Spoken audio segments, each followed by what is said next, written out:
Hello YouTube family, welcome to my channel Aishu baby creations. అందరికీ thank you so much అండి. నేను వేసిన 2 రంగోలీస్కి మంచి సపోర్ట్ ఇచ్చారు. అందుకే మీకోసం మరొక రంగోలీ అయితే వేసేసాను.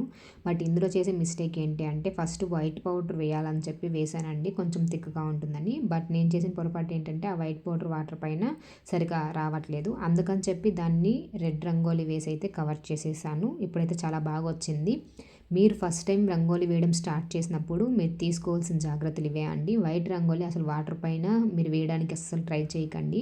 ఒకవేళ అది వేశారంటే దాని తర్వాత మీరు వేసే కలర్స్ అన్నీ లాస్ట్కి వెళ్ళేసరికి మునిగిపోతాయి. కాబట్టి ఫస్ట్ మీరు రంగోలీతోనే స్టార్ట్ చేయండి. రంగులు వేసి మీరు కావాలంటే ఏ థీమ్తో వేయాలనుకుంటున్నా దాన్ని డిజైన్ చేయండి. నేను ఫస్ట్ మునిగిపోయిందని వదిలేసాను, బట్ లాస్ట్లో కూడా ఒక థీమ్తో వేయాలనుకున్నా, బట్ అయినా మునిగిపోతుంది. అందుకని చెప్పి ఇంక వేయడం అయితే వైట్ ఆపేసాను. దాన్ని ఇలా కలర్స్తో థీమ్ అయితే నేను కంప్లీట్గా చేంజ్ చేసేసాను అనమాట. ఏదైనా మనం చెయ్యాలి, వేయాలి అనుకుంటే మనకు డెఫినెట్‌గా వస్తుందండి.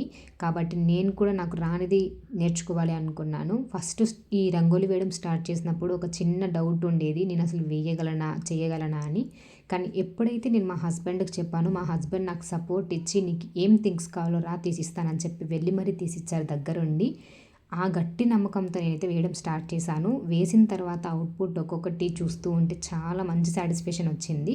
సో, అందరిలాగా అన్ని అమ్మవార్లతో వేయలేకపోయినా చిన్న చిన్న థీమ్స్ నేను వేయగలుగుతున్నాను, కాన్ఫిడెన్స్ లెవెల్ వచ్చిందనమాట. అలానే మీరిచ్చే సపోర్ట్ చూస్తుంటే మరిన్ని వీడియోస్ అయితే చేయాలని డెఫినెట్‌గా అనిపిస్తుంది. ఇలా మీరిచ్చే సపోర్ట్‌తో నేను డెఫినెట్‌గా మరిన్ని రంగోలి వీడియోస్ కూడా వేయడం అయితే స్టార్ట్ చేస్తాను. నేను నేర్చుకుంటాను. అలానే మీకు కూడా ఎవరైనా కొత్త వాళ్ళుగా నేర్చుకోవాలనుకుంటుంటే మేబీ వాళ్ళకి నా వీడియోస్ కూడా యూజ్ అవ్వచ్చు. సో, ఫస్ట్ థీమ్ నేను వేశాననమాట. అది ఏం వేశానంటే వినాయకుడితో స్టార్ట్ చేశాను. సెకండ్ థీమ్ నేను అమ్మవారిది స్టార్ట్ చేశాను. ఇది థర్డ్ శివుడిది వేయాలనుకున్నాను. సో, ఒకవేళ మీరు నేను వేసిన ఫస్ట్ 2 రంగోలి వీడియోస్ చూడకుండా ఉంటే వెళ్ళైతే అవి చూసేయండి. ఎప్పుడు గుర్తుపెట్టుకోండి, మన లైఫ్‌లో ఏది మనకు రాదు అనేది ఎప్పుడు ఉండదండి. ఏది ఇంపాసిబుల్ కాదండి. ప్రతిదీ పాజిబులే. మనం అనుకుంటే మనం అసలు ట్రై చేస్తే ఒక స్టెప్ వేసి అది పాజిబులా కాదా అనేది మీకు డెఫినెట్‌గా అర్థమవుతుంది. అది ట్రై చేయకుండా, అది చెయ్యకుండా, అది చూసిన వెంటనే అయ్యో! ఇది ఇంపాసిబుల్ మనం చేయలేము అని అనుకుంటే అది ఎప్పటికీ మనం చేయలేము. నేను కూడా అలానే దీన్ని ట్రై చేశాను. పాసిబుల్ అయితే అయ్యింది. మనం కొత్త స్కిల్ నేర్చుకోవడంలో తప్పు లేదండి.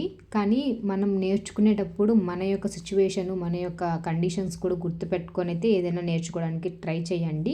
సో, ఫైనల్‌గా అవుట్‌పుట్ అయితే ఇలా వచ్చింది. అవుట్‌పుట్ మీకు ఎలా అనిపించింది అనేది డెఫినెట్‌గా కామెంట్ చేయండి. అలానే మీకు ఈ అవుట్‌పుట్ నచ్చినట్టయితే వీడియో లైక్ చేయండి. And please do subscribe my channel.